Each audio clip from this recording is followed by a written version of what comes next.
Thank you very much, Kerala Blockchain Academy, Adarsh, and everyone who is running Kerala Blockchain Academy since last few years. It is one of the well-known blockchain academy, I must say, in India, and has a very good name in worldwide also. So today, we'll talk about how future of banking will change with blockchain technology. Uh, uh, so let's begin. So one question for all of us: in 2030, we will be banking with no bank. Is that a reality? Like, I think this is a question. And if you look at last 20 years, like every 20 years, we see there is a different force comes in our life. Even though we have been quite successful in the last 20 years, we must look ahead and understand that there is a new and very strong trend happening in the world.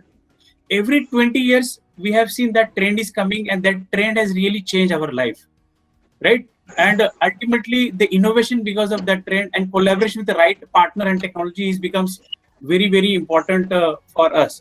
So coming back to the same question, whether banking or banks will remain in 2030 or not. So let's look at the next slide. DeFi, decentralized finance. The recent news at DeFi market cap has hit 8 billion within few months since it has started in 2019.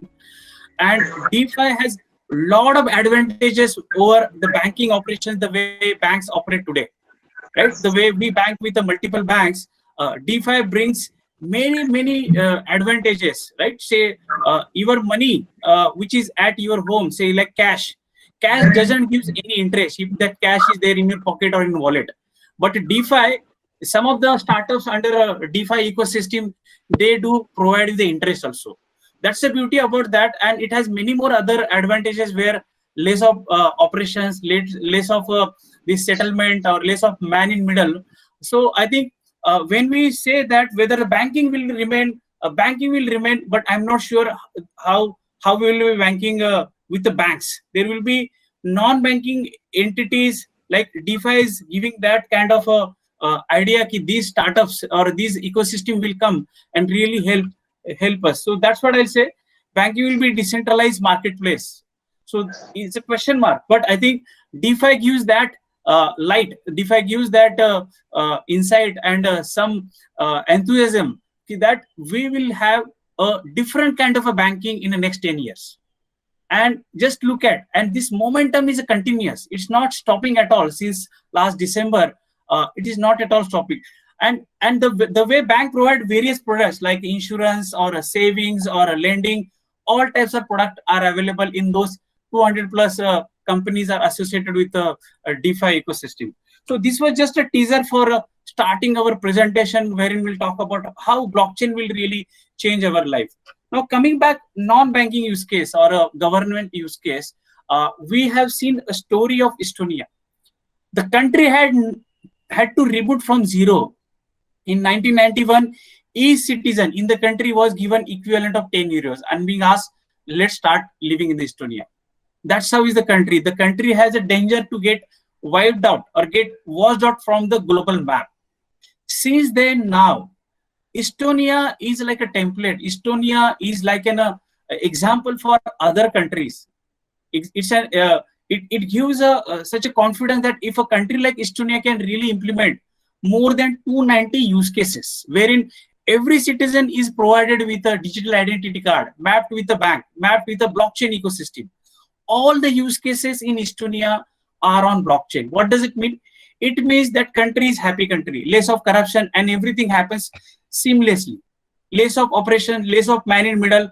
That's how that country is inefficient. That's the power of blockchain can come and really change the complete country and the way the country is operating. So coming back, there are a lot of breakthrough technologies which we have seen in the past. Since industry 1.0, 2.0 is all around automobile, or in 95 when the internet has become open internet for all of us, or recently since rise of Android on iPhone since 2007 and so, we have seen smartphone has become intensive part of every business model. You can't imagine your business model. You can't imagine the operation without internet and mobile. And now recently last 2 years, IoT is picking up. IoT, wearables, people say there will be 20, 30 billions of devices will be there in next few years. Your refrigerator will talk to the financial systems. Your smart car, your smart homes will talk to the banks. Your home, which is for which you have taken a loan, that home will automatically do the transactions. Or your refrigerator will do the automatically your transactions for buying or selling groceries for that refrigerator. What will be the tomorrow? How your life will be in 2030 or maybe in the future? That is the question, which is that driving force will come and change with the help of existing internet, mobile and IoT, or combination of all of them, how it will change. So when iPhone came into our life, when the iPhone was given by Apple, it was such a massive innovation, bringing so many applications. Earlier, people used have to go to a web application and type down that URL and do that operation for that website. But bringing smartphones like Android and iPhone, just imagine hardware plus software plus intelligence plus apps are available in the phone. That is how internet has given you this liberty to do shopping on the phone, or doing bill payments on the phone, or doing the ticket registration on the phone. Almost all business models are coming on mobile phone or on mobile and internet, and we can't imagine the life. But remember those logos like Kodak's, remember those logos like Nokia's, or those operations like Yahoo Messenger, AOL, everything was replaced. These logos like Yahoo Messenger, AOL, BlackBerry, those logos were the best logos that point in time. But the way technology has come into picture, like Android or iPhone or smartphones, mobile, those logos has vanished. Those logos couldn't pick up with a upcoming customer's expectation or upcoming. Say for example, tomorrow we will have a 5G, and if these companies, if a Google, Amazon will not leverage on, or if the banks don't leverage on 5G and IoT, they will be wiped out by something else. So that is how we have to see what is the driving factor will come and help banks. Now we always, since last 2-3 years, we have heard about blockchain. Blockchain is a breakthrough technology. Blockchain will come and change our life. Blockchain will be such a massive to remove operations. So in my view, blockchain is a internet 2.0, right? So internet has given us a feature and functionality where you can see the data, move the data, communicate, pass on the information. But internet has not given that liberty to see who is sending that data. How is the traceability of data? If you are ordering some grocery or ordering some apparel from a Paytm, you do not know the hops in between, starting from your order on that website or an app, how that particular item will come to your home. That liberty or that traceability is not there in internet. But that traceability blockchain provides to you, right? So that is why we treat as a blockchain as a internet 2.0. Whatever faults or whatever issues are there in internet, so all of these things will be solved by this internet 2.0. When we talk about Bitcoin, why I said Bitcoin out here? Bitcoin is a concept, or Bitcoin is a terminology who has given a momentum for blockchain. We might not have entered directly on a blockchain, but Bitcoin, being a cryptocurrency, has given a momentum, has given the publicity to blockchain. There is a power of Bitcoin. Just imagine Bitcoin kind of a cryptocurrency started in 2009, since first transaction for that pizza buying transaction. Since then now, the complete storage size of a Bitcoin on one single node, not maybe more than 250 GB. Many of us audiences who are hearing, they must be having smartphones or mobile phones or PCs of a hard disk more than 250 GB. Just imagine so many transactions happen since beginning of Bitcoin, only 256 GB, or maybe less than that. So that's the power of a blockchain. Another power of a blockchain is a trace, provenance, and zero intermediate. Whatever transaction is happening under a blockchain ecosystem, you'll be able to trace. Say in a COVID scenario, if you're ordering apples, or if you're ordering some ingredient from you will be able to see from which refinery that palm oil is being made, from which farm that apple being produced, Since how many days it took for that complete supply chain logistic to bring that apple to the shopping mall where you are purchasing. That complete provenance traceability can be maintained. Now just start imagining what all different use cases blockchain can be implemented where you need traceability and with a zero intermediary, right? We'll talk about more about that. Ultimately, blockchain is immutable. That's what, as a concept, it says. Every system can be hacked, but blockchain is a very, very steady and a secure system. Blockchain gives smart contract kind of a concept, which gives lot of automation kind of a possibilities in the ongoing operations. And it's a swift. It depends upon how do you configure your system with a blockchain. You can really bring on magical things. So ultimate brain of a blockchain is not distributed trust. The trust is distributed among all the parties who are part of that chain, insurance chain, or some like a banking use case like KYC chain among all the banks. The trust is distributed among all, which internet doesn't give. So ultimately, blockchain is kind of an internet 2.0, which will surpass all the bottlenecks of internet. Bitcoin has given a momentum for that, and blockchain is really important because it will give lot of path-breaking use cases for us, not only in banking, in many other areas. So today we'll talk a lot about how banking evolution has happened so far, current trends, why blockchain is important.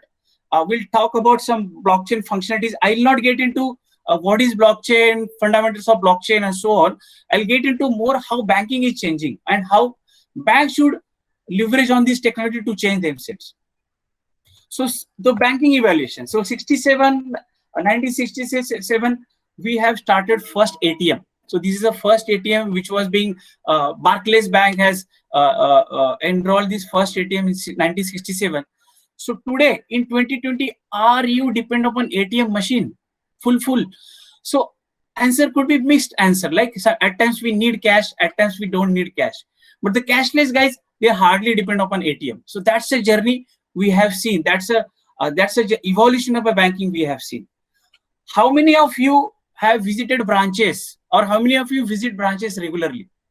Since the branch was the primary channel in 80s or 90s and early 2000 or early 2003 when the internet banking came to our life, until that branch was the only primary channel. But how many of you would like to wait for 30 days for your bank account opening today? When DBS Bank can open your account in a flat 30-40 minutes, or IDFC Bank or Kotak 811, they give such a kind of a massive features. You can just log in there, register there with Aadhaar and a PAN and relevant India Stack kind of ecosystem, and you can open a bank account immediately. When I had opened my bank account first time in year 2000, I was so happy that I opened my bank account in 30 days. But today, if somebody asks me, let's open your bank account in 30 days, I will say no. The banks are evolved. Branch banking is now more onto internet and mobile banking. So are you happy with the paperwork or delays in branches? Answer is certainly no. And what is the future like? Would you like to visit branches post COVID-19? So hardly I know. I'm not sure how many have really visited branches in last 2 to 3 months, at least in Mumbai or some kind of area or cities where a lot of impact is there for COVID. Branches are not being utilized. That real estate, which is being put by huge investment, a particular branch takes at least 30 to 40 lakhs rupees to start a branch. And it takes 1.5 years, 2 years to really make a profit from that branch. That's how is the operation of a bank. So just imagine how we were sustained in a banking in India kind of a situation, from branch banking till now, internet banking, mobile banking, so on. So banking infrastructure has evolved. So today we might be at the internet and mobile, but we have seen a journey where we used to operate on PCs or mini computers with hardly some of the MBs of the storage. So are we ready for the next phase when 5G will come as a banks? Are we ready for connected platforms? The one I was talking about, smart cars, autonomous cars, smart homes. You will be carrying a lot of gadgets. You will have a smart shoes. You will have a wearables. You will be entering in a bank branch. You want some kind of a fascinating experience that somebody should come and visit you based upon that IoT device is checking who has really entered. So are you ready for that next phase? Let's see about. So every organization has a different phase. So what is at your current stage? Mostly in India, Mostly in India, organizations could be adopting digital or basic digital, or some of the very few banks are advanced digital, where they have started utilizing omni-channel architecture, or they have started utilizing big data, a kind of an ecosystem, or a video teller. So IndusInd Bank has implemented video teller. There are hardly 10 banks in India who has implemented omni-channel architecture. Or there are very few banks in India who are really leveraging real power of big data and analytics, which is advanced digital. Basic digital, mostly almost bank is on mobile, internet, or utilizing those channels like digital marketing. But still, all banks has adopting digital or paper kind of a ecosystem available in the branches. Still, all banks open bank account with a paper. So as a transformation journey, every organization is look for extreme digital. What is meant by extreme digital? Extreme digital means if I am entering in a branch as a Prasanna, Mr. X will, as a branch manager, will come back and say, hello, Mr. Prasanna, how are you? Without knowing how we can really identify me, because I have again given a consent in mobile banking app that I should be identified based upon my facial data, my biometric facial data, so that if I am entering in a branch, they should greet me. They should understand I have entered, right? Based upon those beacons or computer vision-based cameras or those IoT devices, certainly that branch manager will come to know. Now, what is the next level of extreme digital? Branch manager will come to know my last 10 transactions. Branch manager will immediately reflect back, based upon your last 5 transactions, this is a product available for you. Based upon your last visit to a nearest shopping mall, you are looking for some smartphone or a smart television, are you looking for some offers? Or recent visit to a real estate, are you looking for any loan? That's the extreme digital. Now just question for all of us, how this branch manager comes to know that I have visited to that particular real estate location?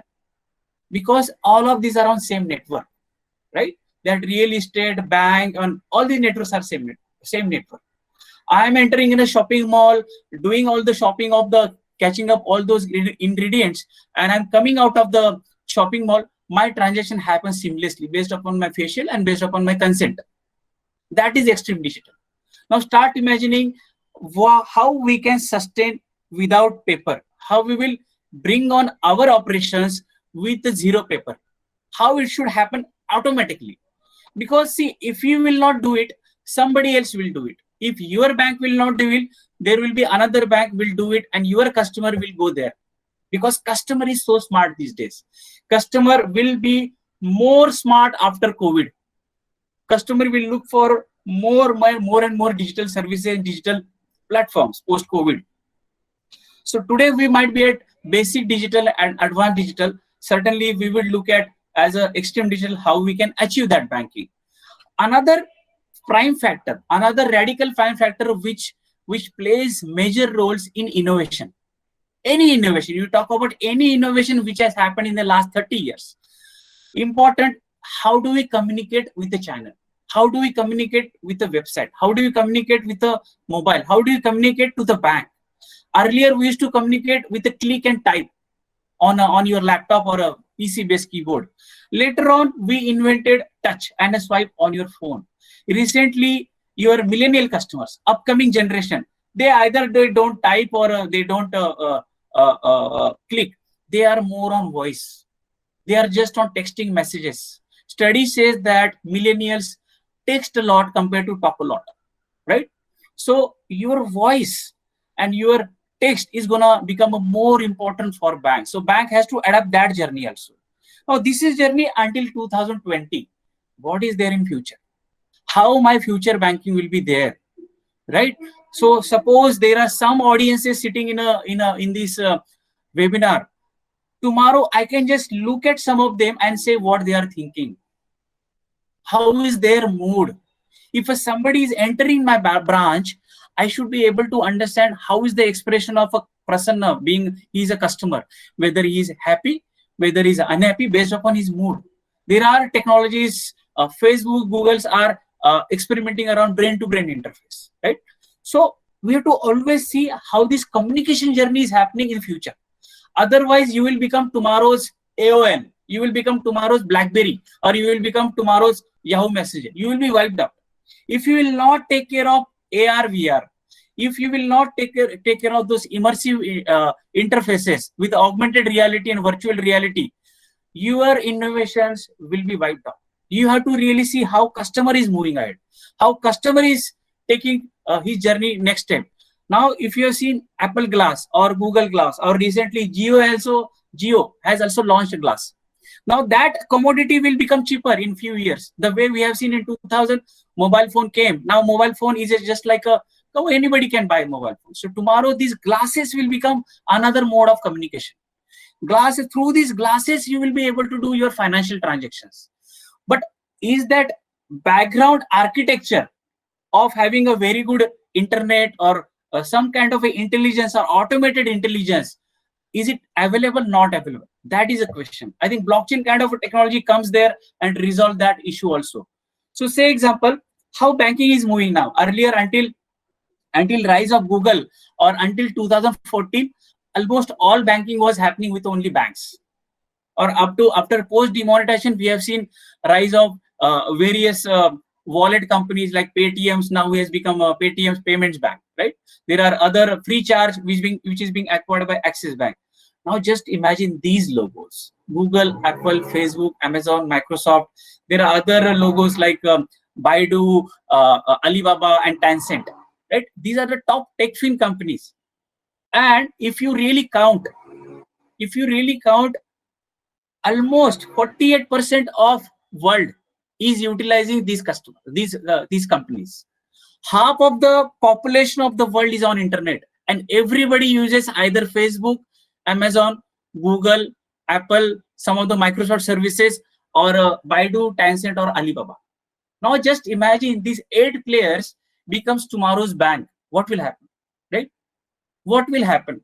All the banking, so they are leveraging these customers. So if a big tech become a bank, it's a very, very big thing. So as a bank which is in India, how we can collaborate with these tomorrow's big techs or big techs, which are Google Pay is already there, giving a lot of boost in a digital economy in India. There are similar examples in a Singapore or a Dubai, who are or WeChat in China. They have become a parallel banking kind of ecosystem, leveraging banking APIs or a banking ecosystem. So it's very, very important for banks to understand how securely they will collaborate with these nowadays. So there are other concepts which are coming, challenger banks. So these banks are branchless bank. They are mobile first or AI first banks. Sooner or later, you will see these banks are blockchain first bank. There are few banks which will only own crypto banks. Time will not be there in the next 2-3 years. I will not be surprised. There will be 9 to 10 crypto banks. It will be available. The way momentum is there in blockchain technology or DeFi, you will see some of the challenger banks will be crypto banks. We are very happy to say that Fedor Bank, Monzo Bank, or Atom Banks is last 3-4 years, they are making a very good revolute. They are very, very good gesture for their customers. So these banks typically operate in some area and they are expert in that area. And they collaborate, either they have a banking license or not, based upon which country they are operating. So globally, there are more than 50-60 such banks. Right, in Europe, this trend has started from US, and in India also we have a Paytm and DigiBank, and sooner or later there are other 5-6 new banks are appearing in India: Open Bank, InstaPay, NuoPay, and so on. I will not be surprised there will be more 5-10. And the challenge for existing banks will be there how to collaborate or how to compete with these banks. Right? There comes power of upcoming technology. So I'm taking you all to the journey, how banking is changing and how blockchain will get penetrate into this journey, and or how blockchain is must require technology for this journey. If you will not implement, you will be like those wiped out logos. Now look at these super apps. So I am happy as a bank, as a DCB bank, I am happy to have a mobile banking app, right? But tomorrow's apps are super apps. What is in my super app? Super app is an experience, is a mobile app as an experience which gives same customer who is banking with ICICI or SDFC or DCB or Federal or any of those banks, but same customer who is operating on that mobile app and he is coming on these super apps like PhonePe, Google Pay or Paytms. All these apps are bringing many more services. Look at Paytm's app. More than 100 services are available on that. Mutual funds, you can book a train ticket, airline ticket, bus ticket, movie ticket. Almost all kind of a digital service are available on Paytms. Google Pay, PhonePe are on the same journey. You will see the market penetration of a Google Pay, PhonePe, Paytm is huge and tremendous. In China, the same story is by Tencent and Alibaba.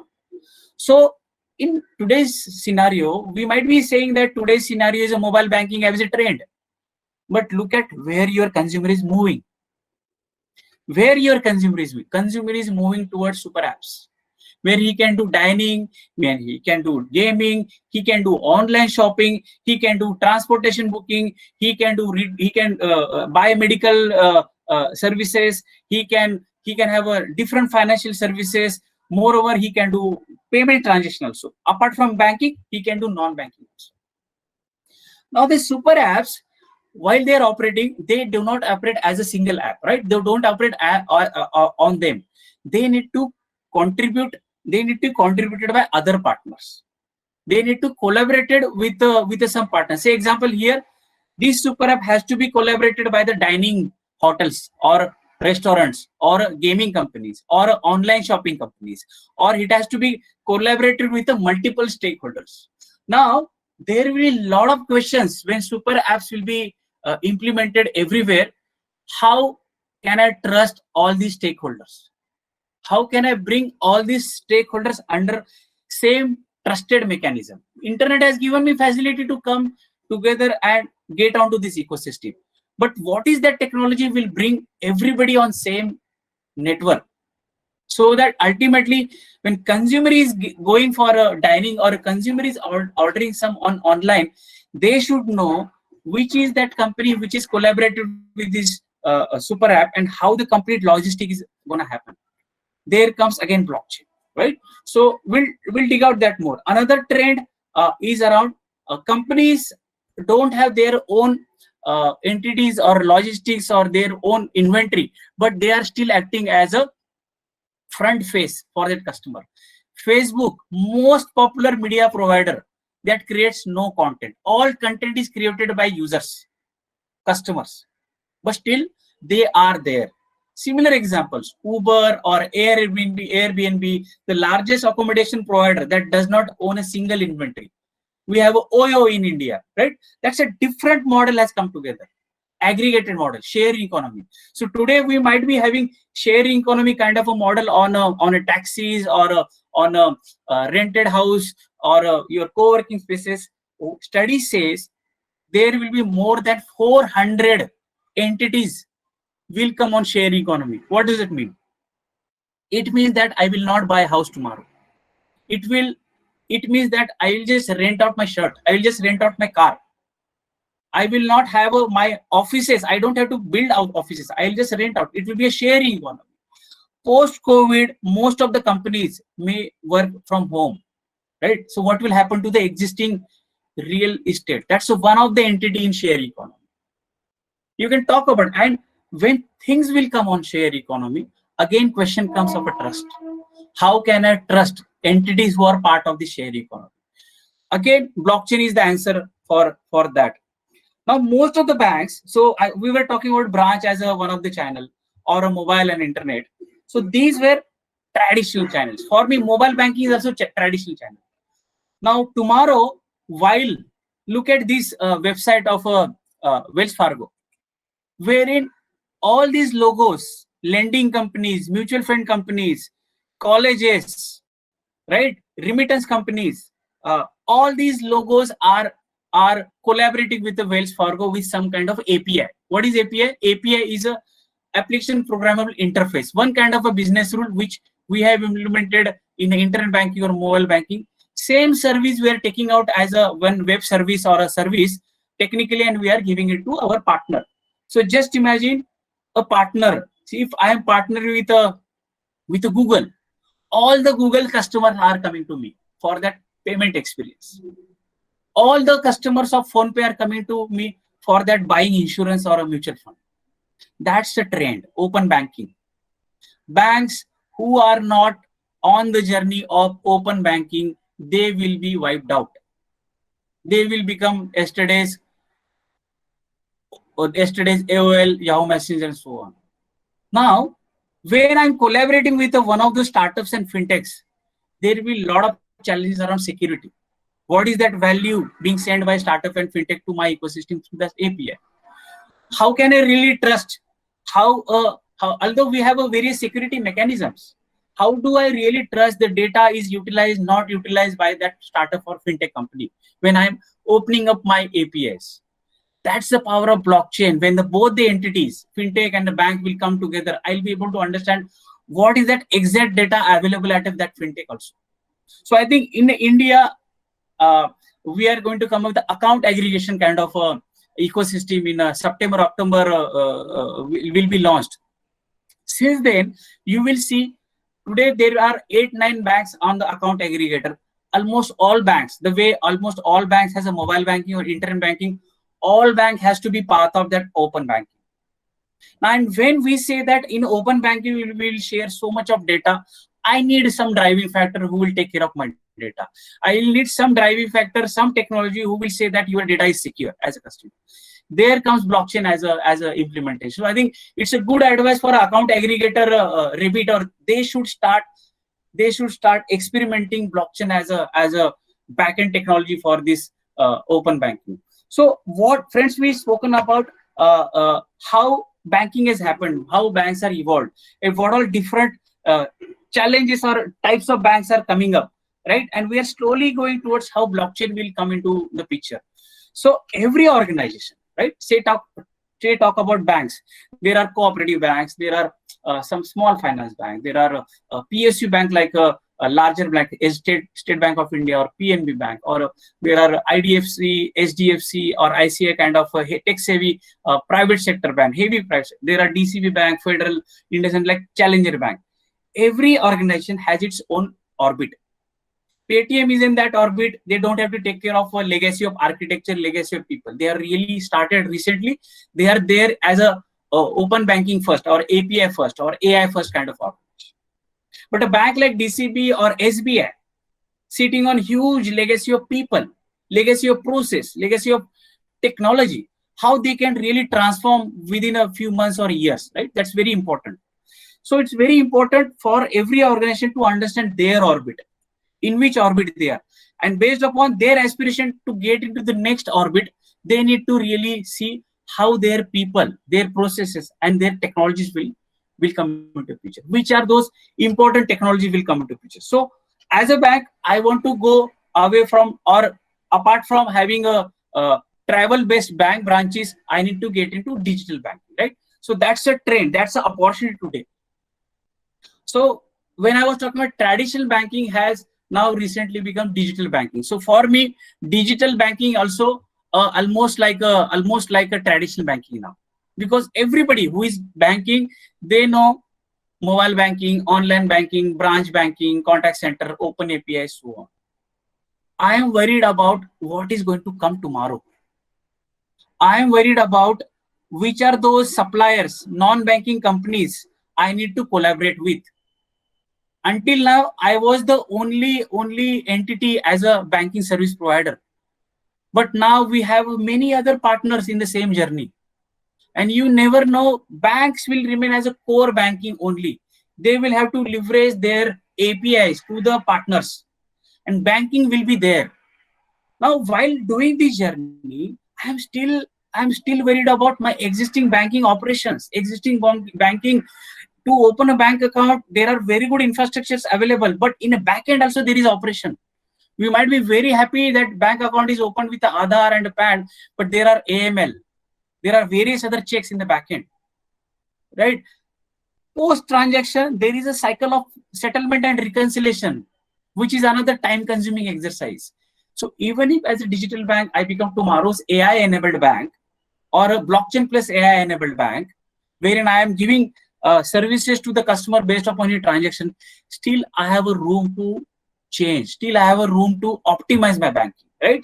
So today's branch to customer to bank branching will become tomorrow's. So your customer and the institution will become one part. Institution will become one part of this complete chain, complete open ecosystem which is available on AI and open banking.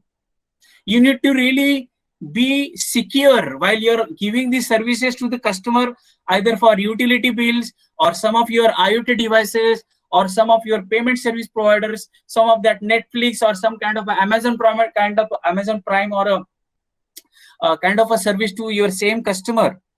Everything will be on aggregated kind of a ecosystem. Everything will be on chain. They have to worry about data access, right? They have to worry about how distributed business model will work. Banks will operate as a platform. Banks will change totally, right? And that's how we'll see banks will be operating or providing only service. So your existing branch, mobile, internet, or a customer contact center channel will have 100+ channels, provided how many fintechs I am collaborating with, how many utility bill payments I am collaborating with. That's a journey banks will look at in the future. And if they will not do it, somebody else will do it and they will be wiped out, right? So now current story, since last 4 or 5 months, we are hearing a lot about, or rather hearing, we are impacted a lot about by Corona. I am sitting at home, you guys are sitting at home. Otherwise, I would have been very happy to visit Kerala Blockchain Academy and give a very good presentation with such a nice delegate. So, but sitting at home, just imagine same situation would have occurred in front of us in year 2000, Corona. What you will do? No internet, not a mobile phone. You would have not done any operation at all. But today we are blessed with some kind of a good internet. We will be blessed with in future 5G kind of a internet.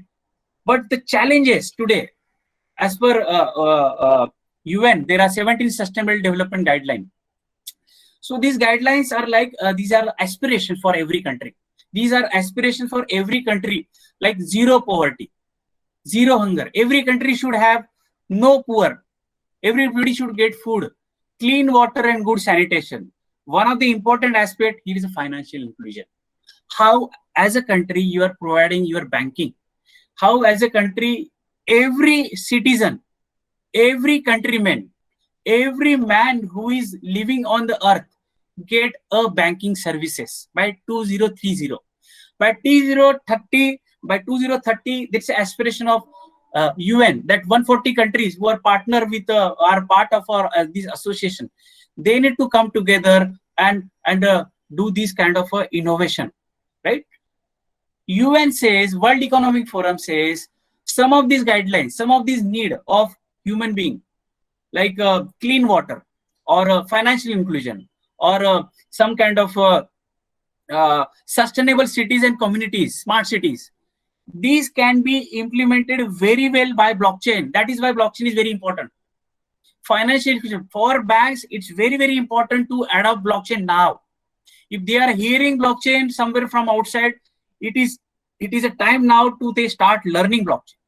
Learn blockchain, study blockchain, understand which are the use cases and come, get into a consortium kind of a mechanism and go along with the blockchain. Time will be very, very crucial here onwards after Corona. I was talking about Corona, I'll come about this. So because of Corona, complete supply chain is broken. See, because of COVID impact, bankruptcies, demand shocks, supply chain is broken, closures are restrictions, deferred investment, deferred payments for your loans, layoffs of the job, banking crisis, everything which is a cascading effect from government to business to the financial sector and to the rest of the world. That is why very important, what is that we need to do now, right? We have seen very good banking so far, but now I'm sitting off huge. Since last 4 months, I'm operating from home. My real estate is not being utilized as a bank branch. My customers are not coming to my bank branch. My transactions which were happening on a shopping mall, on a point of sale devices are not happening. It's at most 10% of that. People are not doing much of shopping on Amazon. See, we always talk about UPI is making billions of transactions. That's for sure. The way people start learning UPI, the transactions gonna go more and more. So let's not talk much about how UPI is bringing so many transactions. It is by virtue, it is gonna happen. But it's very important for UPI or kind of a ecosystem, how it will be penetrate to every citizen. Nobody talks about how many people are onboarded on UPI. We always talk about how many people or how many transactions have happened on UPI. Similarly, post-COVID, how can we bring banking to everyone? Either to digital channels or non-digital channels or through some partnership. That's very, very important, right? So during COVID, we have seen huge impact on travel industry, or there are multiple other industries like public sector, retail, media and entertainment, and ultimately banking. So this is complete cascading effect, one industry to another, right? So aspiration towards in front of us that here onwards, we need to focus on operating cost reduction. That doesn't mean that you will have to lay off some of the employees. That's the shortest way, but it is not aspirational way. As a country, even recently, Pantapradan has announced supply chain. Supply chain has to be innovated with the blockchain. Supply chain, which is full of lot of manual intervention, has to have a lot of a smart intelligence. Right. So here onward, as a country, as a bank, we need to invest in technologies and capabilities to improve customer experience. The customer is not going to come to your branch. So you have to improve his customer experience more. Say, as a bank, we were not having video KYC. We have launched it. So that ultimate customer who is sitting at home can leverage on that facility and create a bank account sitting at home. Just imagine how easy enough for that customer, right? Drive those operational efficiencies and productivity. So as a bank or as a country, my aspiration to improve my economy through that small operation enhancement. There comes your blockchain and RPA kind of a technology. So study says, this is by McKinsey, say that customers who were doing online transaction earlier, they will use more, 8 to 10% increment. Like these are the additional customers you will get now. Mobile banking, 4% more. Visiting branch, people will not visit branch now. That's what is a study by McKinsey. Phone calls to the bank advisor branch staff, people will not do it. People will be more onto now digital channels. Video chats to the bankers or advisors. Again, more adoption will be required. So this is a journey where bank has to see how customer is moving at, how customer is expecting your services. So as a bank, currently I am suffering with some challenges. First challenge is KYC onboarding. So as a Prasanna, I go to a bank A and avail for some services, so-called retail banking account. As a Prasanna, tomorrow I go to the same bank and ask for a mutual fund. Again, one more KYC. As a Prasanna, I go to that bank, again I ask for a loan, another KYC. So same bank is doing multiple KYCs. And this KYC is not so simple. It takes 1 day to 15 days to really create account. It could be a savings account or a current account or a loan account and so on. And moreover, apart from the time, cost, operational overheads, that's a huge problem for banks. Now just imagine one bank is removing all that problems and bringing an ecosystem on blockchain and a centralized KYC with Aadhaar, PAN, and really, or some of the group of banks coming together. That Prasanna's KYC is done with the Kotak Bank, let's utilize it somewhere. That customer's KYC is already done and which is around the regulation. Can we not utilize under CKYC? CKYC is there, but current CKYC is having a lot of issues. Can I not bring a smart CKYC with the blockchain? So that's the current channel. Another challenge is that front office operations. You have to visit to branch. That branch guy will greet you, will ask you what is that you need. Then he'll open up some pamphlet or some kind of a booklet to tell you what is that product all about. This is all necessary in an India kind of a situation.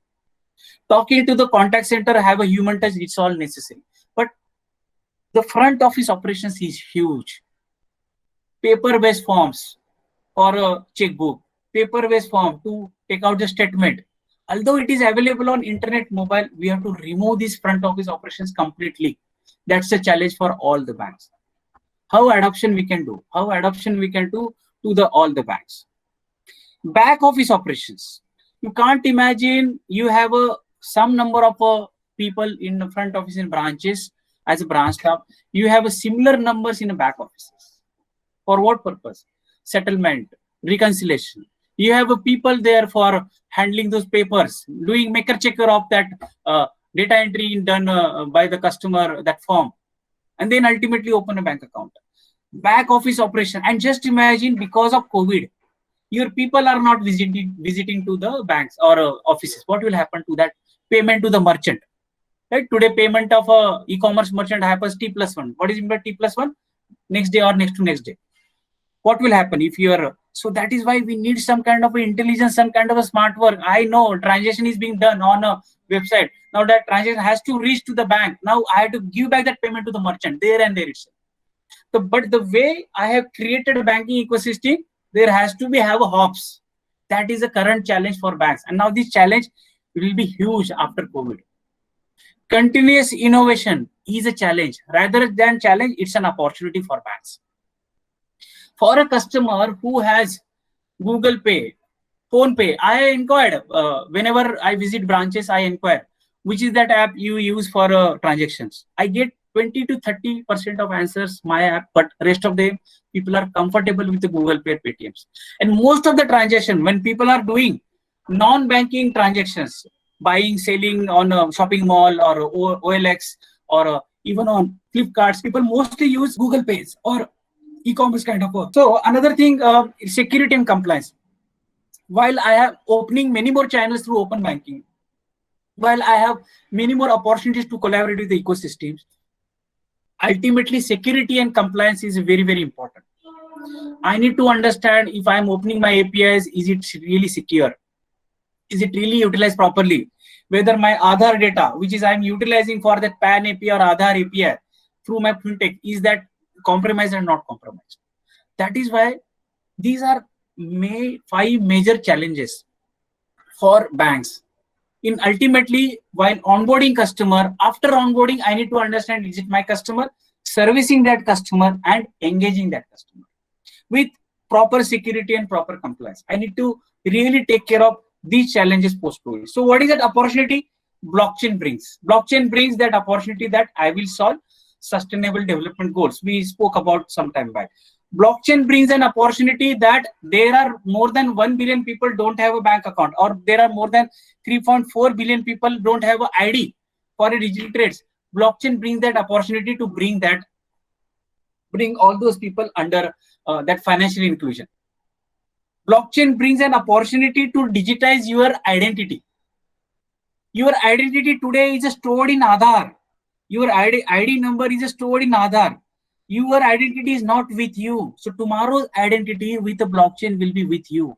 It will be a biometrics or plus something combination. Right? Today we have a lot of fraud happens with the passports or Aadhaar or PAN. Right? Those are static identity documents.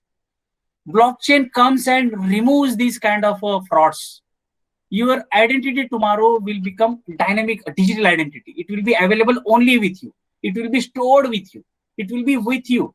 And it will be utilized based upon your consent. If you provide your consent, then only it will be utilized by those digital identity players like Aadhaar and so on.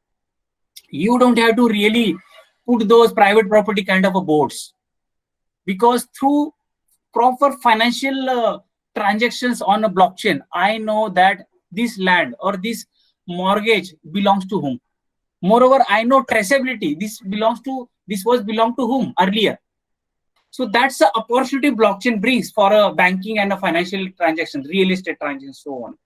If you are buying some ingredients, fruits or anything from a shopping mall or anywhere, blockchain brings an opportunity to say that from where my fruits are coming, so that I can go and do that banking transaction.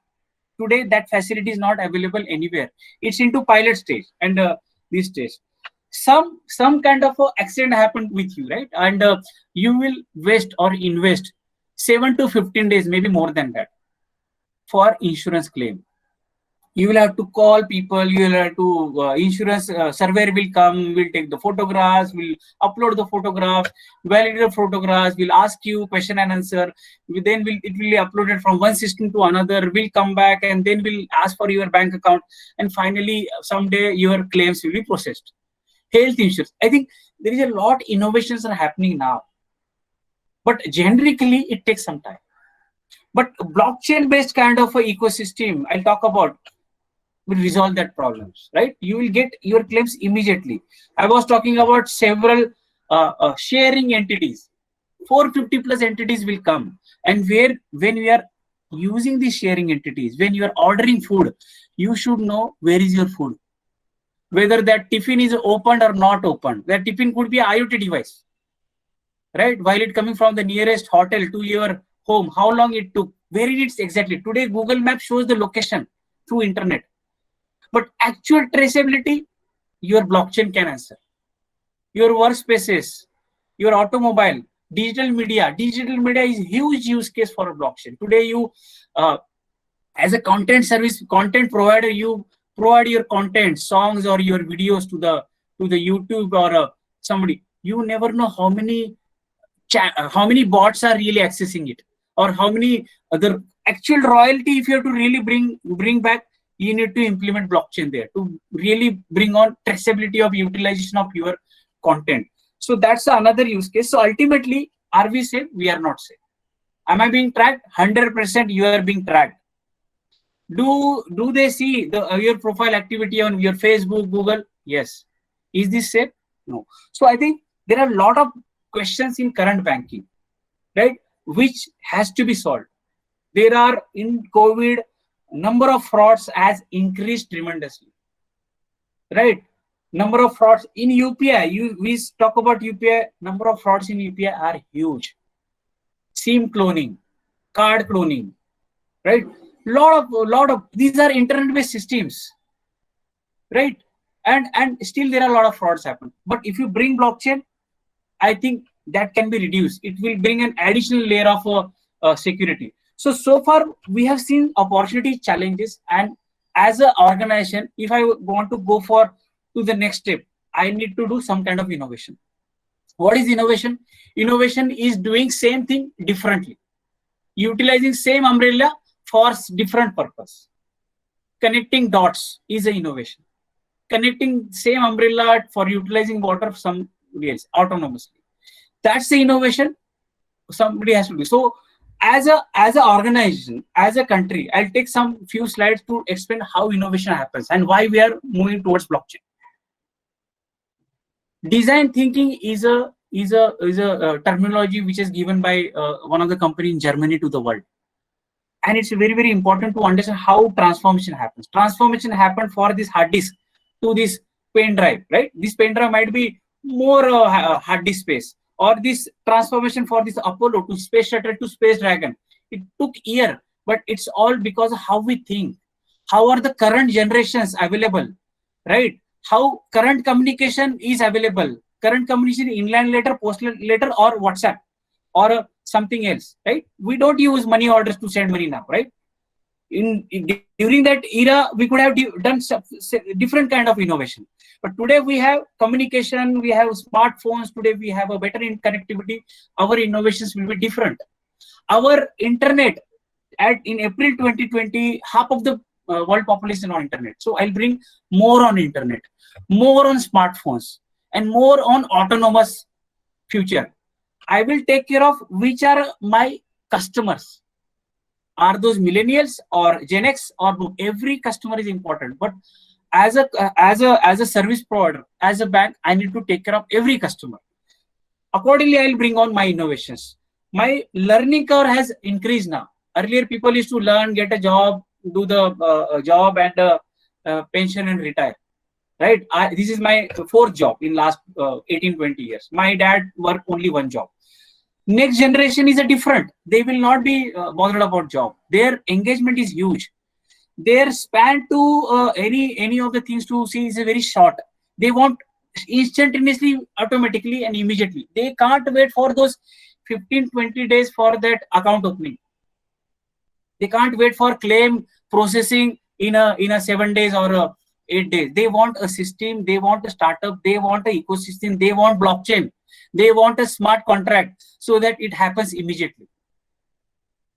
That is why the last 2-3 slides depicts how is your environment, how is your customer, how is your ecosystem, how is your communication. It all drives next wave of innovation and the next wave of innovation, right? Say example, IBM blockchain has done an innovation wherein with the help of this app, they can track from where these oranges have come, from which farm, right? From which refinery complete. As a customer, when we are doing payment transaction in a shopping mall, you will be able to come to know that this bank, which this app is there, which app is there for shopping malls app, it is well connected with the manufacturer, refineries, palm oil plantation, and retail outlets. All these stakeholders are on same chain. Remember that slide when I was talking about customer to branch has now evolved as a customer to bank plus other stakeholders, right? So that's the way I will come to know from where my food comes from, or from where my oranges come from, and where I'm doing transactions. Now, when I was talking about that insurance, one of the company has created almost this car is made up of all IoT devices. So today, automobile is so advanced that by plugging into that particular USB drive, you will be able to come to know whether your tire or a steering or a particular component is damaged. So why not to implement blockchain there, right? When I'm claiming insurance, right? When my car is crashed, immediately I'll come to know which is that part is being damaged. What is the cost of that part? How much was the warranty? Understand that to that IoT and give back that notification to the insurance company. And so seamlessly that customer has acceptance for that claim. Just imagine how blockchain will resolve this insurance kind of a use case. Is it possible? It is possible. It is up to us to implement, otherwise somebody else will implement. That's how we will see future of these things. So what is lies in the blockchain? So blockchain primarily can be divided into 3 different parts. Blockchain 1.0 is all about cryptocurrencies, Ethereum, and all those 3,000 to 4,000 plus cryptocurrencies available. Blockchain 2.0 is where I am interested in as an enterprise, as an organization, as a government, as a country, wherein most of the use cases will be on dApps or a smart contract. Smart contract is a concept where came in 2013 and dApps in 2015, right? So recently we will add on to that DeFi. DeFi is a concept came in last year where it is a improved version of a blockchain 1.0. Right? Cryptocurrency plus more intelligence, more dApp. And blockchain 3.0 is all around your 5G, autonomous car, IoT, and enterprise future. So when I talk about banks, look at this architecture. Try to understand this architecture. There are some channels like e-commerce, tablets, POS network, ATM, and so on, where my customer is coming and doing transaction. Say example, this customer belongs to bank A. So now this transaction will be routed to bank A's infrastructure. This infrastructure is not so easy. This infrastructure has a database server, presentation server. This infrastructure has a huge number of storage is required, right? And after that, it is implemented, and the transaction will be routed to your scheme association like MasterCard, Visa, Diners, NPCI, so on. Now from NPCI, this transaction will be routed to the remitter's bank, beneficiary bank, where you are sending money. Again, that bank has a core banking to accept that transaction. If it is coming from e-commerce, it has to come through your third-party service provider like FSS or Euronet and so on. If it is coming POS network, it will come from your acquiring bank, then to your association, then to your card management system, and then to your core banking. Now imagine in this whole ecosystem, right? In this whole ecosystem, how many servers are involved? Apart from servers, how many men are involved, right? There is a lot of, in current system, there is a lot of reconciliation required for one transaction. It is consist of many shared computers or servers and is accessible to anyone. Multiple sources of data, same data is available everywhere. Ownership are not distributed. Ownership is one-on-one. Multiple parties are owning that data. So what is overhead? Dispute management. You have to do reconciliation, settlement, and that too with a man in middle. Now imagine somebody does a mistake while doing a settlement. What will happen? Customer will call to the contact center, will ask for a claim or something like that. So this is something traditional banking architectures. If you deep dive this more, in authorization, card holder submits a MasterCard account, and this is a complete transaction which I'm depicting in this slide.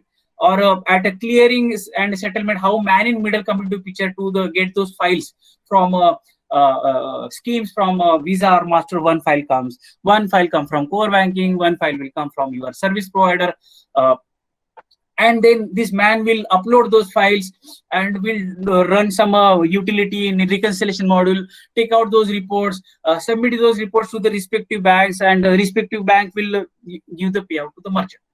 So that's a complete system, right? And the settlement, how the settlement happens, right? So ultimately card holder gets an just imagine how much manpower, how many servers. This now today post COVID, we are in the journey to optimize everything, optimize this banking.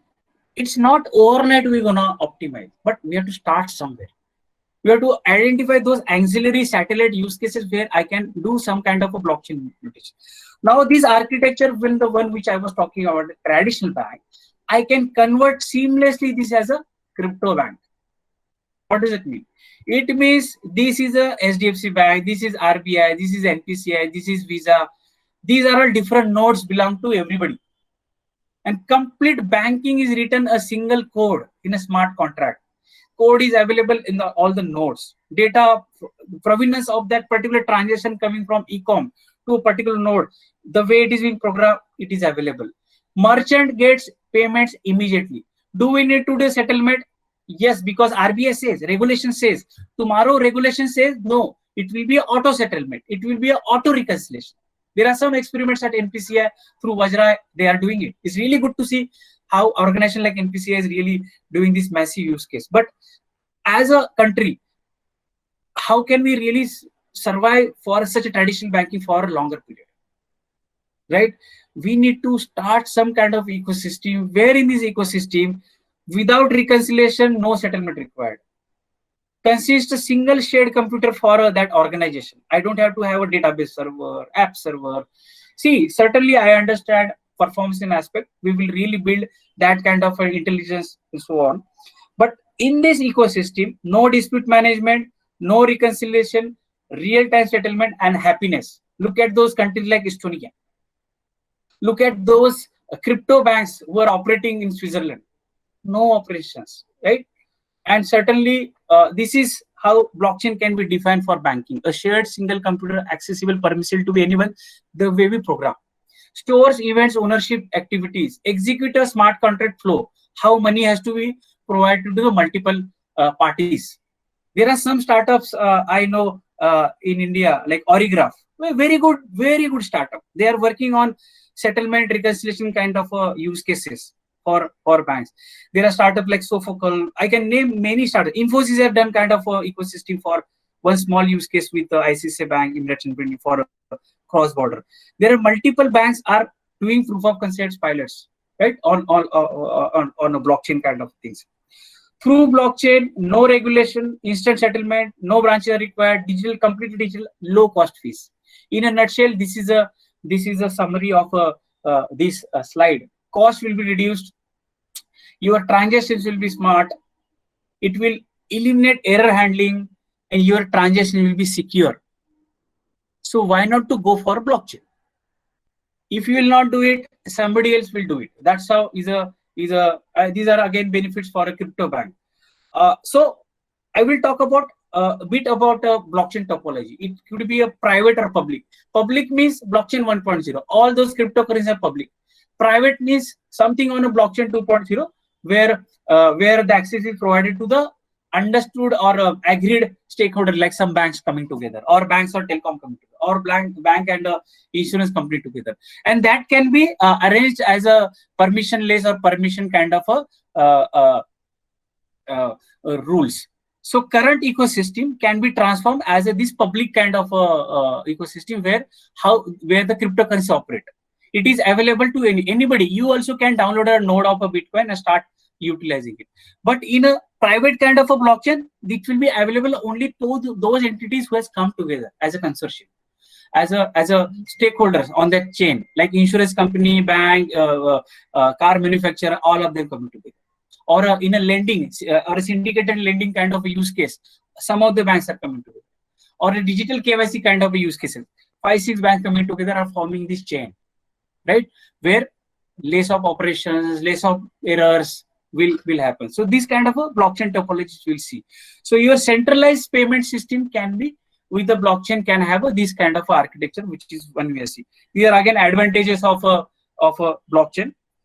So now DeFi. So DeFi, which is a unique concept, and there are more than 150, 200 plus many players. If you go to the DeFiPlus.com, DeFiPlus.com, you will see current market cap of a DeFi. How much investment or how many users are utilizing it. You may not see the how many users, but how much investment is being done. So, and moreover, you will see companies similar like bank providing lending service, insurance service, or a asset service with a blockchain kind of benefits. So traditional financial systems, we have seen that architecture, right? A lot of people in between and overheads. But a decentralized financial system, say example, Dharma is a decentralized financial app that operates as a lending platform. And best part, say example, I was talking about if you have a cash in your pocket at your home, do you get interest for that? No. But if you put your money in a DeFi based app, you will get interest also on that dollar. So DeFi is like a MS-DOS of operating system, right? MS-DOS has become today Windows operating system over a period of time. DeFi is a very good concept which will bring banking to the next level. And DeFi is like decent. It is really bringing on a decentralized banking for those end users. Just imagine if a regulator supports it. Just imagine if a country like India and RBI really brings this kind of innovation, you will have such a surplus operational efficient for a country with this kind of architecture and ecosystem. So DeFi is like MS-DOS. It has a long way to go. A lot of people are putting money and investing so that DeFi gets more and more enhancements, or DeFi kind of ecosystem gets more improved version to the end users. It is just a start, but as a thing, it's a really good thing to really see this will come and really disrupt the banking. Yeah. So this is an example like Loanscan.io. This is one of the DeFi based Ethereum based startup. They do loan, right? They provide a loan. This is one more like Insta app wherein you can see the different. If you are taken a loan from different or some banking service from different companies like MakerDAO, Compound, Curve, or different DeFi based companies. You can compare. This is like a marketplace. Can you imagine? Complete banking marketplace is available now outside of current banking, regulated banking. What does it mean? Customer can go onto this marketplace, see which is the best lending rate, choose that, complete the transaction, take the lending, take the loan. Or customer comes, take a insurance. These features are available today. Bank Bazaar, or there are some insurance bazaar and so on, wherein you can compare. But ultimately in backend, there are operations. There are a lot of things. But with a DeFi kind of ecosystem, you can really see the magical kind of output for an end user. So this is what we have seen, how blockchain can do the change to the banking. But how to do it? How as a bank, if they will implement blockchain, as a bank, if they will start a blockchain journey, they will have an impact on these 5 pillars, 5 blocks, and these 10 pillars. People, process, technology, external forces, customer. Everything will be improved. Everything will be improved. If I talk about people, your leadership will have a knowledge of blockchain, right? They will have to start blockchain engagement. Your internal development, you will have to create internal COE for blockchain. You will have to reskill internal people on blockchain. That's the people part. Process, with the blockchain, there will be some changes on your architecture. There will be changes on open banking. You will have to take care of your cyber security will be strengthened. Your operations will be enhanced with a smart automation. Your workflow based app will be enhanced. So people, process, technology. So blockchain comes into our life. That doesn't mean that blockchain will come and enhance my mobile banking, enhance my core banking, enhance my internet banking, so on.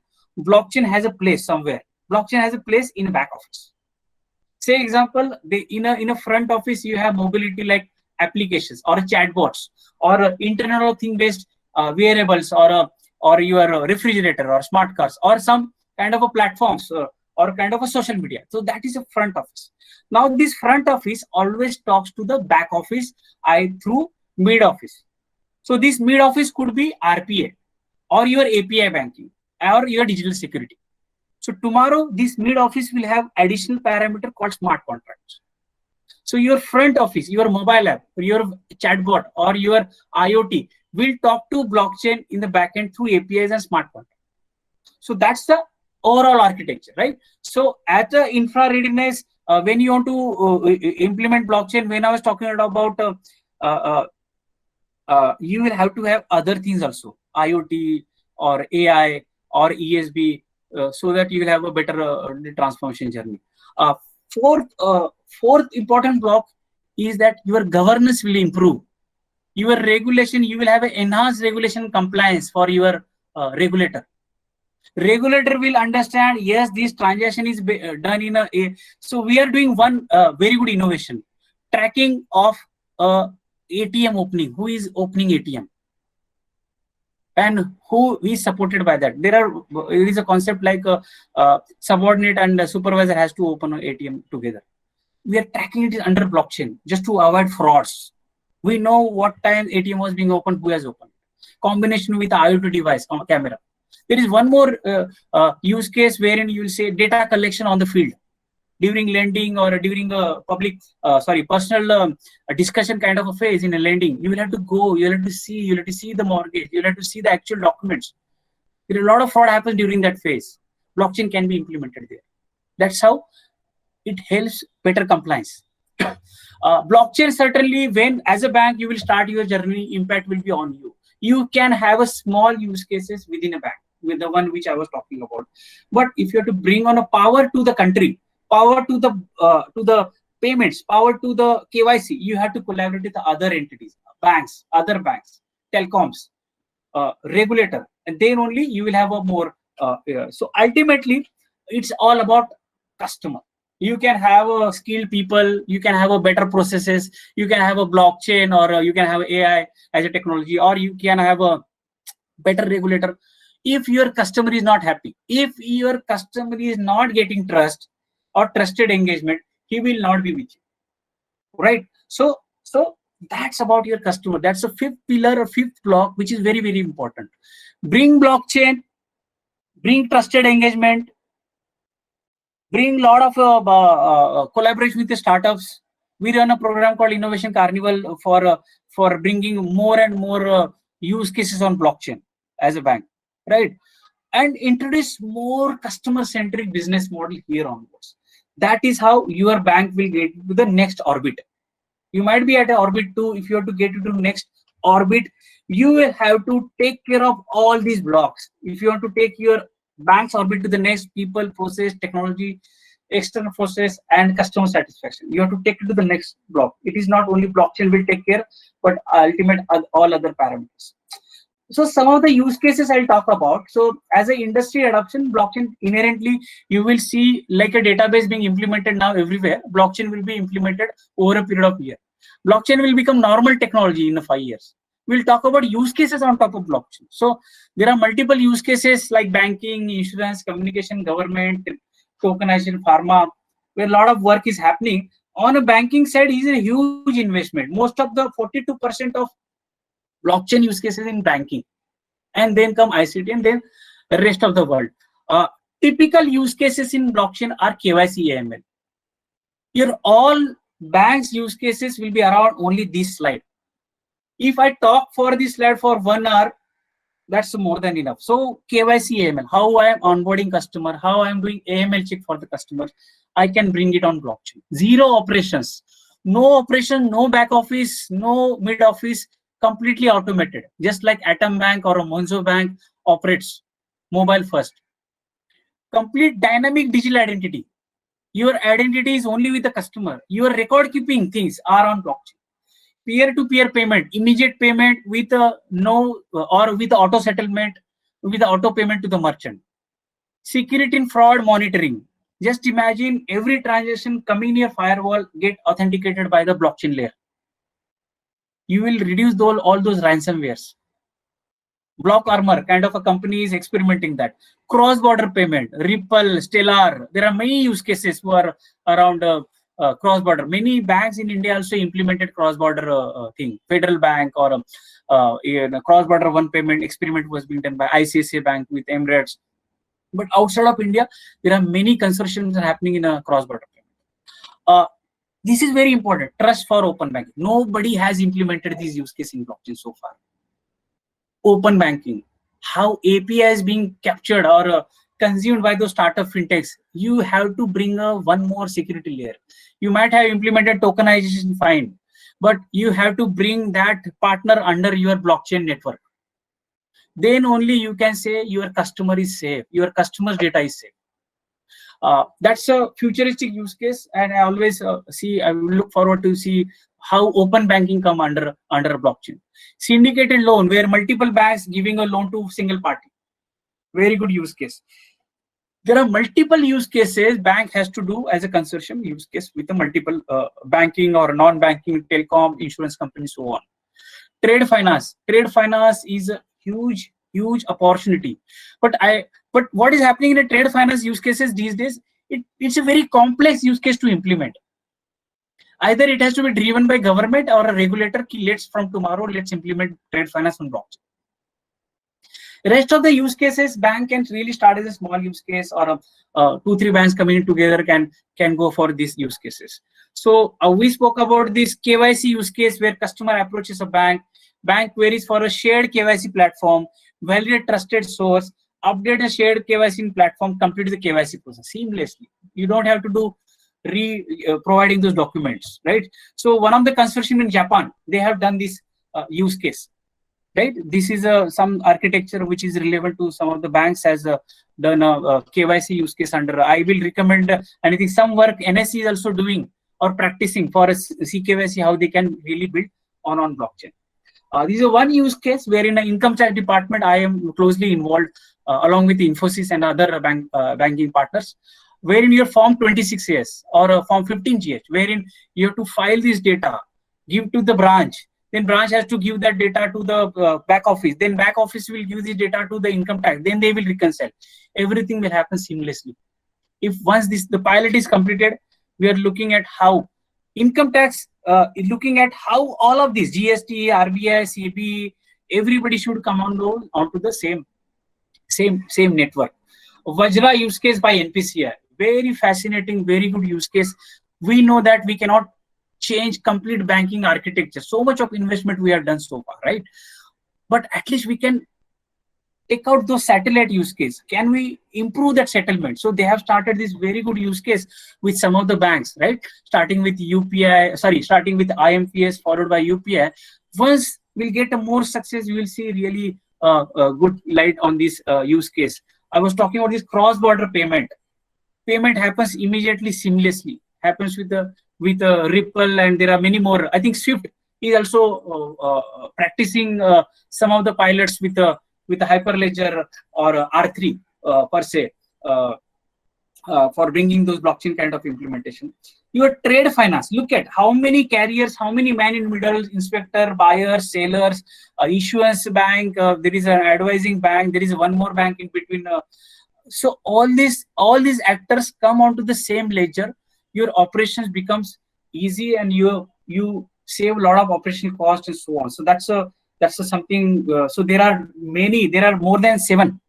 I'm just talking about Voltron or VTrade or some of those financial trade connect use cases where recently ICICI Bank is doing this use case along with other banks on a trade finance. They're practicing with one ecosystem like blockchain infrastructure company is something they are bringing on. But there are other use cases, which is a mass regulator in Singapore. They are implementing those things with the DBS Bank and other banks out there. IBM WeTrade is a very good solutions around or on blockchain. So this is another startup is called as a Ledger Banking. They have come up with a complete banking on this platform. So tomorrow somebody has a banking license and want to start crypto bank, they should talk to this blockchain works. They have a complete core banking or ledger banking available with the app, with the integration APIs and everything, right? Another use case, supply chain, where we have seen how traceability, provenance can be really taken for various financial transactions in between.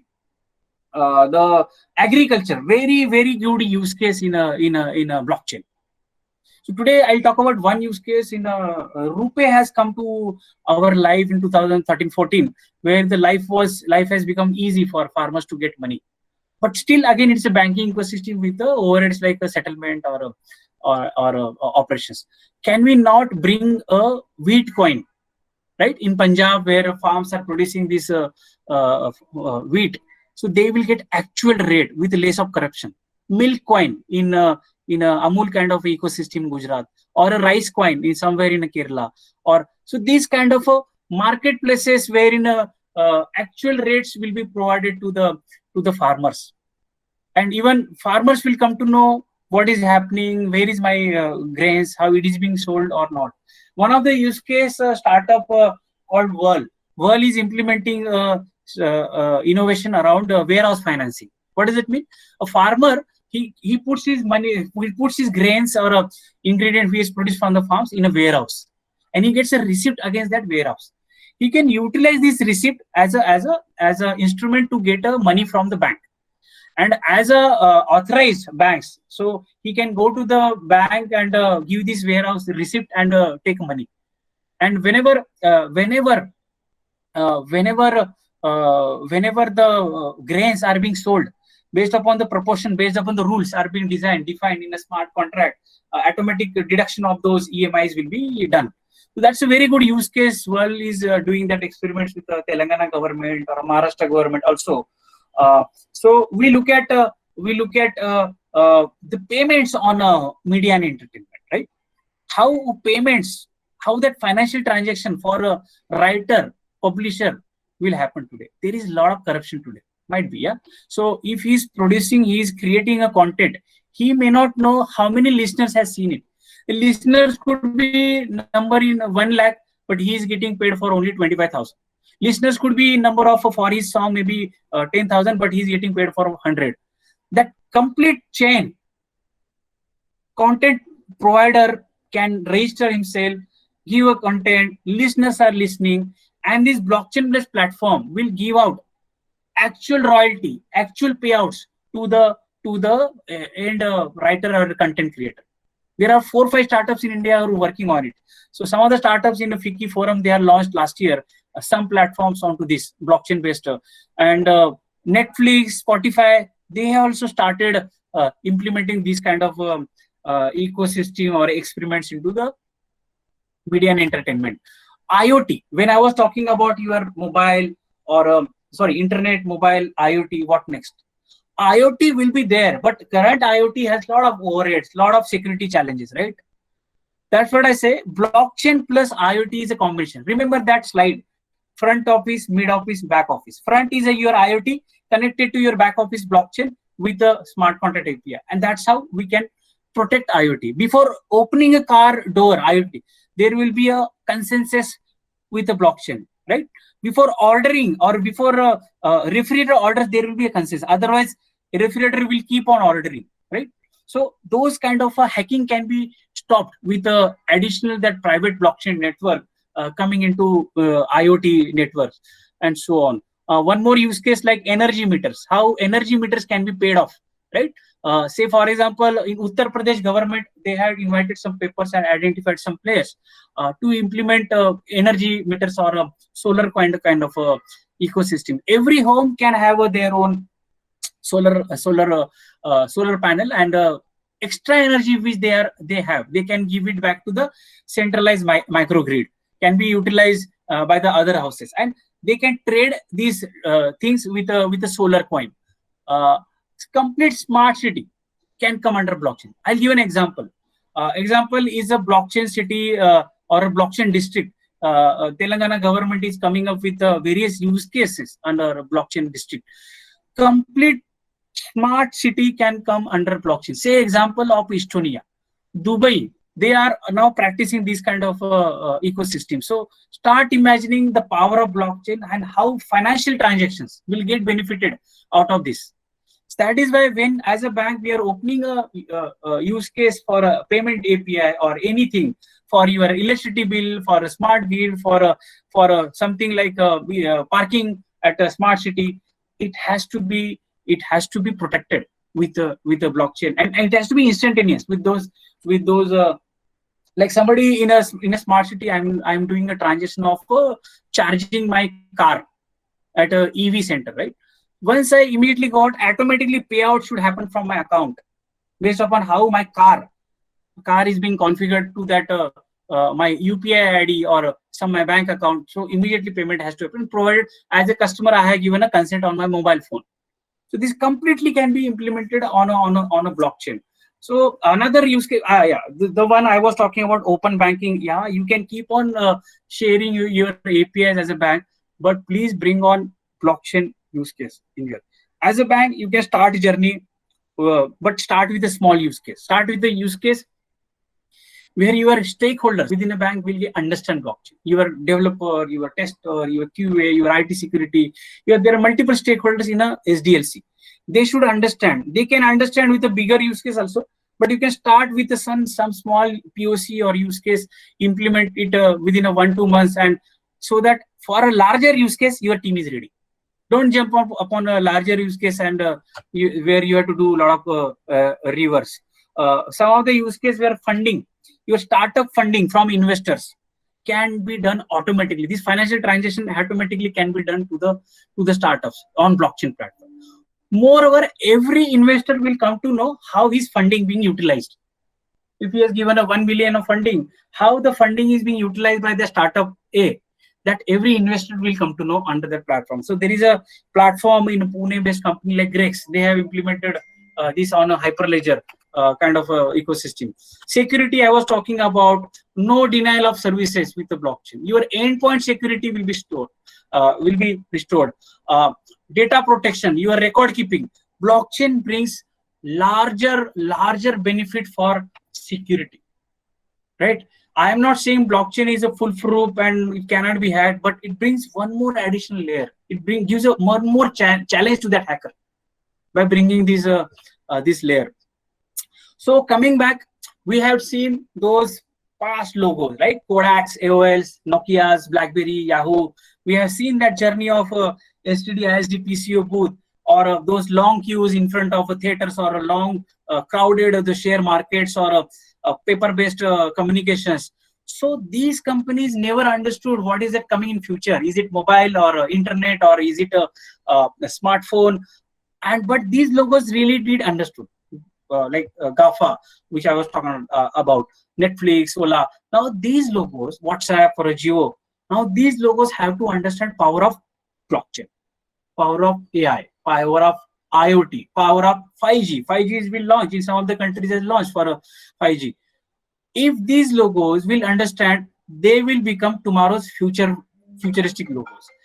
And so the banks who will understand power of this technology and will adopt a new business model for their consumers with that 5 building blocks. Your people should know what is happening, or about which are this process has to be taken on blockchain. Which are the technology, blockchain, but within blockchain or around blockchain, what all needs to be collaborated, what all things to be improved on, and then around regulation, how regulation will get benefited on, and ultimately think of your customer. how customer is moving. Post-COVID, customer will challenge you. Customer will say, why account is open in so many days? Why your bank is having so much of delay, right? So you have to automate. You have to bring a smart banking. Smart banking can happen provided you bring on some good combination of technologies like blockchain. And blockchain will be that radical change agent. So from barter to gold to the paper-based to plastic to electronic money, tomorrow DeFi or similar kind of a regulated ecosystem will come. We have seen last 20 years what has happened. Before 20 years, there were no electronic money, say for example. Before 40 years, there were no plastic cards, paper money was there.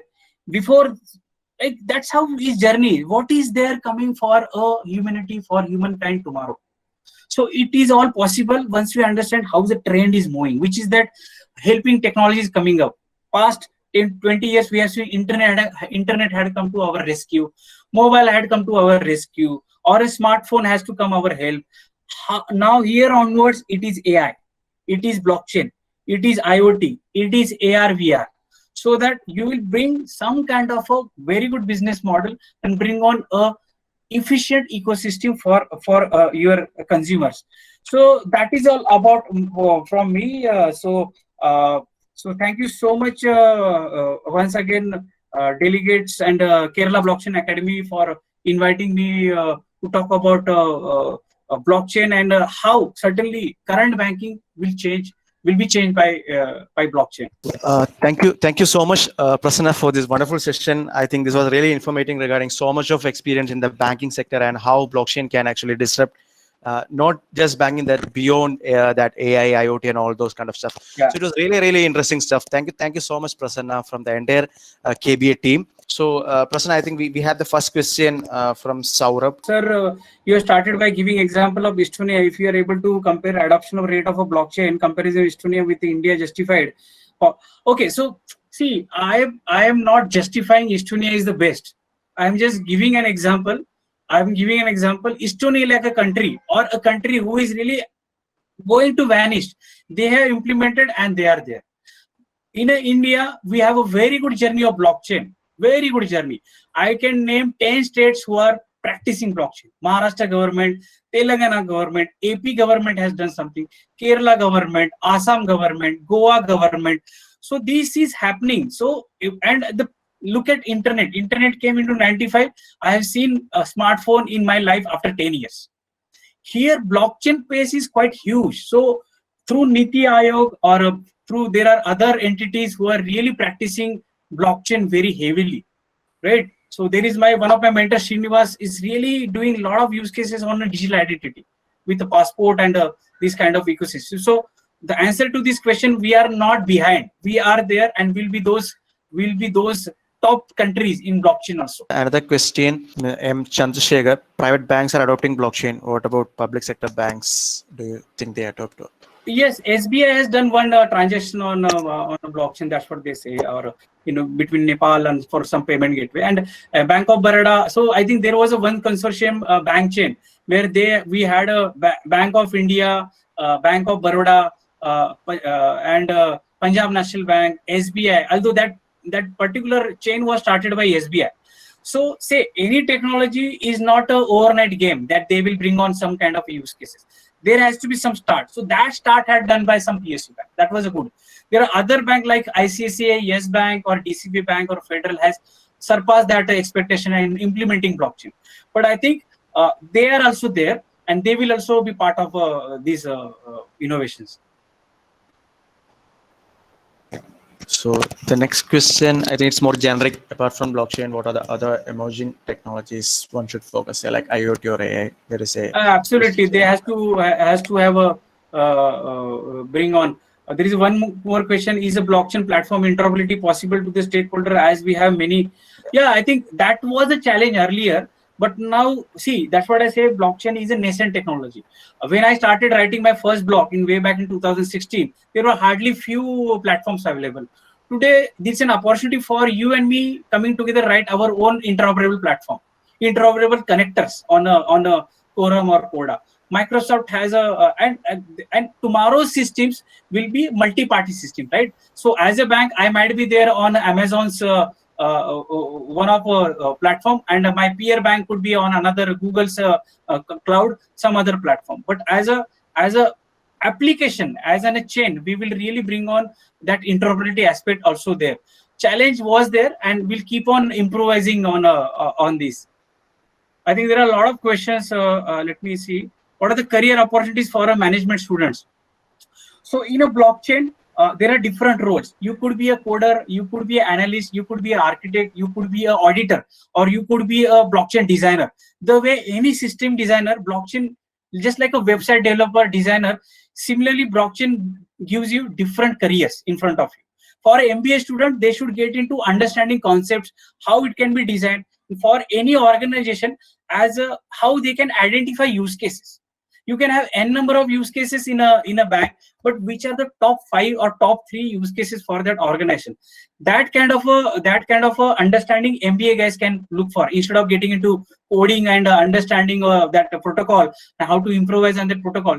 Let it be with the coders, let it be with the protocol designers, and this kind of a thing can have with those executive guys. One more question, Prasanna, from Anshu. You said blockchain can make it easier, the KYC and customer due diligence regulations getting done, but what do you think it will be hard for blockchain technology to comply with the EU legislation, because GDPR requirements is that personal data should be modifiable and erasable, which directly contradicts with the principle of blockchain.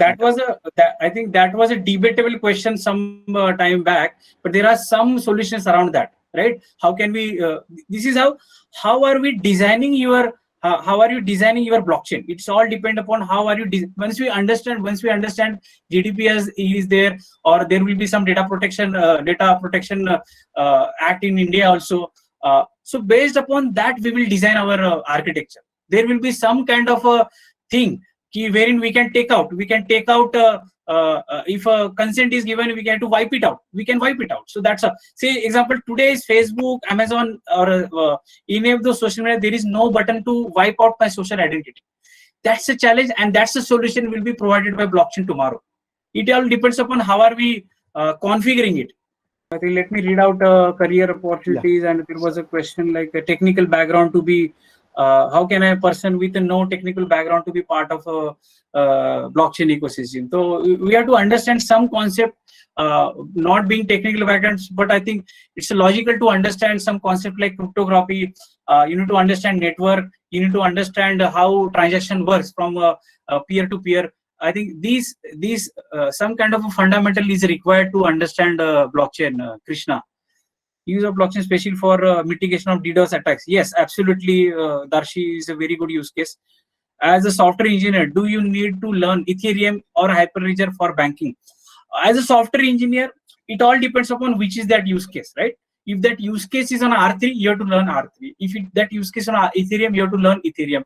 If you have to be an Hyperledger, based upon that use case, based upon a type of use case, you need to work on that. How to pursue blockchain courses? I think Kerala Blockchain Academy are one of those most prominent professional courses available. There are many, but I have seen Kerala Blockchain Academy has a very good content in a Hyperledger, Ethereum, and that content is irrelevant. It's not they keep them in the whole content up to date. I would recommend you should talk to some of those organizers out here who can help you, Adarsh or somebody can help you to get along with the Kerala Blockchain Academy. As a banker, how can we support a fintech startup that comes to some solutions? Okay, this is a very good question. As a banker, I run a program called Innovation Carnival. I must have mentored around 250 plus startups, fintechs company in the last 2 to 3 years under that program. There are some use cases relevant to my bank. There are some use cases relevant to government or non-bank. So we entertain all. We see which are the relevant and we connect them to the relevant parties. So we are working with some of the fintech companies. How are the transaction and blocks encrypted in a Bitcoin? Bitcoin it works on hashing. Is not encrypted, I would say. Say example, like hash of a JRT, JAY-RATHI will be some 128-bit character, or hash of a JAY-RT with a small character will be some other value. So hashing works in a Bitcoin works on hashing, and the one block stores the hash of the previous block. So the block today, which we see, the current block into 8th August, will have a hash of the previous block. That previous block will have a hash of the previous blocks, and so on. That's how I think it will take some 10-12 minutes to explain how Bitcoin really works. But in interest of time, I will say underneath concept is a hashing and a cryptography in a Bitcoin. Are there in technology opportunities in one of the other supporting to each other? Big data, yes, absolutely yes. How the auditing is going to work in a, yeah, this is a very good question. Auditing, like auditor, today's auditor, let's say it is CA or an internal auditor, they need to now understand blockchain. So I think KPMG has come up with one very good guideline or framework how to audit a blockchain application. While auditing, you have to see how are the rights are provided, what is that use case, how the data is permission. So all these parameters has to be studied. So auditor has to study what is my blockchain, also some framework where they can easily audit blockchain technology. It is just like how are we auditing existing mobile or a web kind of technology. There are some guidelines in those applications. Similarly, you have to being a new technology, we have to create those guidelines. So KPMG has done good work around that. You can refer that in Google, or I can also share an offline relevant document. So thank you so much, Prasanna, for this wonderful session. This is the current time we have to spread blockchain more and more. So here at the end of a note, I would say Kerala Blockchain Academy is one of my favorite, and they're really doing a massive job. And I always feel so good whenever KBA invites me and to talk about blockchain and relevant latest updates on that. So thank you so much for inviting me here today. That too for a relevant topic, how future banking will be on a blockchain. Thank you so much. Yeah, it's our pleasure, Prasanna. So thank you so much for attending the session.